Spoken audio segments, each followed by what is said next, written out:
Bonjour à tous, dans cette vidéo nous allons voir ce qu'est une boucle bornée en algorithmique, qu'on appelle aussi une boucle pour. Alors avant de donner des exemples de boucles bornées, nous allons voir la définition de ce que c'est qu'une boucle bornée. Et bien tout simplement une boucle bornée, qu'on appelle aussi boucle pour, c'est un type de boucle qui permet de répéter un bloc d'instructions un certain nombre de fois défini à l'avance. Autrement dit, imaginons qu'on ait plusieurs instructions qu'on souhaite répéter 4, 5, 10 fois, en tout cas un certain nombre de fois qu'on connaît à l'avance. Et bien dans ce cas-là, nous utiliserons une boucle bornée, une boucle pour. Alors pour écrire une boucle bornée, il y a deux possibilités. En langage naturel, on va utiliser le mot-clé pour, et la syntaxe sera la suivante, on dira pour k allant de x à y, où x est le nombre de départ et y le nombre d'arrivée, et k ce sera une variable qui finalement sera une sorte de compteur. Et donc pour k allant de x à y, on fera toutes les instructions qui sont ici à l'intérieur de la boucle, et on s'arrêtera lorsqu'on aura fini de faire tous les tours de boucle, et c'est indiqué par l'expression fin du pour. Maintenant, on peut aussi faire des boucles bornées en Python. Et bien pour cela, on va utiliser le mot-clé for. Alors la syntaxe en Python est assez particulière, donc elle est la suivante. On va dire for k in range, donc ça veut dire pour k dans l'intervalle, x, y plus 1. Alors ça veut dire que k va prendre toutes les valeurs de x à y. Une petite particularité de Python, c'est que la dernière valeur qui est ici ne sera jamais prise. Et donc pour k allant de x à y, c'est-à-dire for k in range x, y plus 1, on va effectuer toutes les instructions qui sont en dessous et qui sont, comme on le voit ici, décalées. Alors ce décalage s'appelle une indentation, et donc toutes les instructions qui seront indentées en dessous, la ligne où il y a for, seront répétées plusieurs fois. Une fois que la boucle for est terminée, on revient à la ligne et puis on écrit les instructions qui suivent. Alors une petite illustration de tout ça sur un exemple très basique. Imaginons qu'on souhaite afficher tous les nombres de 3 à 7. Alors en langage naturel, on écrirait ceci pour k allant de 3 à 7. Donc la variable k va prendre toutes les valeurs de 3 à 7, donc k égale 3, k égale 4, k égale 5, k égale 6 et k égale 7. Et donc pour k allant de 3 à 7, on va simplement afficher la valeur de la variable k, c'est-à-dire afficher k.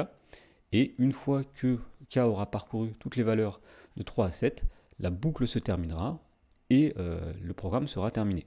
Et pour traduire ce petit algorithme en langage Python, on dira tout simplement for k in range, et alors on écrira 3,8, puisqu'on a expliqué qu'en Python, la dernière valeur qui est ici n'est jamais prise. Donc là, ça voudra dire que k prend toutes les valeurs de 3 à 7. On va ensuite à la ligne et on va se décaler pour dire que toutes les instructions à répéter, ce seront ces instructions qui sont indentées, décalées. Et là, nous ferons afficher k, donc en Python, print k. Dans l'exemple 1, on nous donne l'algorithme suivant. Alors, première instruction, on nous dit pour k allant de 0 à 10, a prend la valeur 2 fois k, afficher a, fin du pour.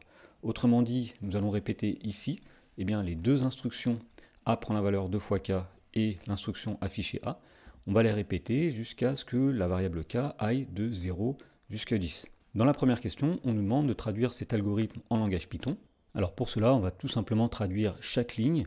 Donc la première ligne, pour k allant de 0 à 10, en Python, nous dirons for k in range 0,11, puisqu'on rappelle que la dernière valeur qui est ici n'est jamais prise lorsqu'on fait une boucle pour. Et donc, nous allons exécuter dans cette boucle les deux instructions qui sont a prend la valeur 2 fois k et afficher a. Donc nous allons à la ligne et puis nous allons indenter ces instructions. Donc première instruction, a prend la valeur 2 fois k, donc a égale 2 fois k. Deuxième instruction, afficher a, donc on se décale encore une fois et on affiche a. Et pour dire que la boucle est terminée, tout simplement, on reviendra à la ligne si jamais on avait besoin de mettre des instructions à la suite. Dans la deuxième question, on nous demande que va afficher cet algorithme et quel est son rôle. Alors, pour avoir une idée de ce que va afficher cet algorithme, on va par exemple l'exécuter avec edupython.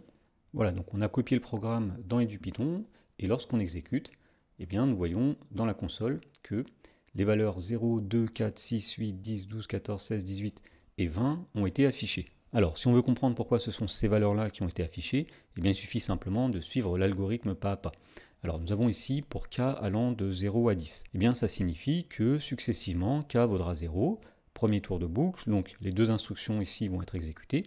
Une fois que les instructions sont exécutées, k égale 1, on réexécute les instructions, k égale 2, on réexécute les instructions, etc. jusque 10. Donc au départ, k égale 0, donc la variable a prend la valeur 2 fois k, c'est-à-dire 2 fois 0, donc la variable a la valeur 0. Donc c'est pour ça qu'au départ, nous avons affiché 0. Deuxième tour de boucle, cette fois-ci k égale 1, donc la variable a va prendre la valeur 2 fois 1, c'est-à-dire qu'elle sera égale à 2. Donc nous afficherons la valeur 2. Troisième tour de boucle, k égale 2, a prend la valeur 2 fois k, c'est-à-dire 2 fois 2. Donc nous allons avoir ici la valeur 4 qui apparaît, etc. Et donc pour répondre à la suite de la question qui nous demandait quel est le rôle de cet algorithme, eh bien tout simplement cet algorithme permet d'afficher les 11 premiers nombres pairs. Alors c'est là où on se rend compte que la convention en Python d'exclure le dernier nombre peut être intéressante, puisque eh bien, le nombre 11 ici apparaissait dans le programme en Python.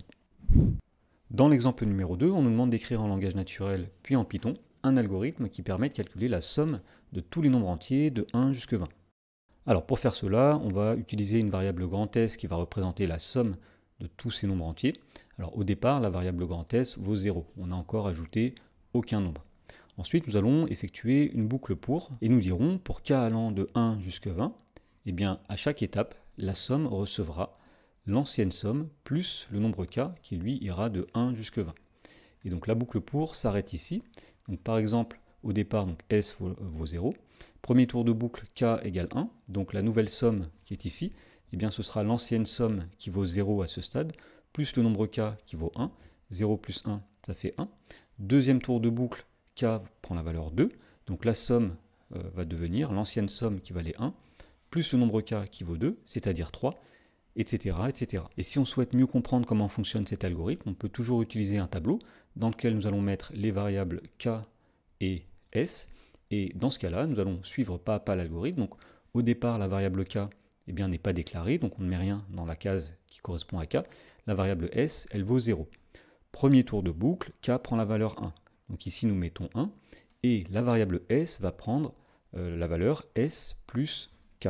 Alors, qu'est-ce qu'il y avait dans la variable s? Il y avait 0 dans la ligne d'au-dessus, plus le nombre k qui vaut 1. 0 plus 1, ça fait 1. Fin du premier tour de boucle, sachant que k doit aller jusque 20, eh bien, nous n'avons toujours pas terminé. Deuxième tour de boucle, k égale 2. S prend la valeur s plus k, puisque dans la variable s, il y avait 1. On fait 1 plus 2, c'est-à-dire 3, etc. On continue. K prend la valeur 3 au tour d'après. S prend la valeur s plus k, c'est-à-dire 3 plus 3, 6. Et on s'arrêtera jusqu'à ce que k égale 20. Et la valeur affichée dans la case S, eh bien, ce sera le résultat final, la somme de tous les entiers de 1 à 20. Maintenant, nous allons traduire cet algorithme en langage Python. Donc tout simplement, nous allons dire ici que S prend la valeur 0, s'écrit S égale 0 en Python. Pour dire que k va de 1 jusqu'à 20, nous écrirons for k in range. Alors, nous commençons à 1 et nous allons écrire 21, puisqu'en Python, la dernière valeur qui est ici n'est jamais prise en compte. Alors, nous allons à la ligne et nous allons mettre une indentation, un espacement, et nous allons mettre ici S égale S plus K. Et on s'arrête ici, le programme, à la fin, eh bien, mettra effectivement dans la variable S la somme de tous les entiers de 1 à 20. Alors, si on veut l'afficher, ça n'était pas demandé, mais si on veut l'afficher, eh bien, nous dirons ici print S. Allez, pour finir, on va tester ce programme et voir effectivement quelle est la somme des nombres de 1 jusqu'à 20. Donc ici, si on exécute, eh bien, le résultat, c'est 210.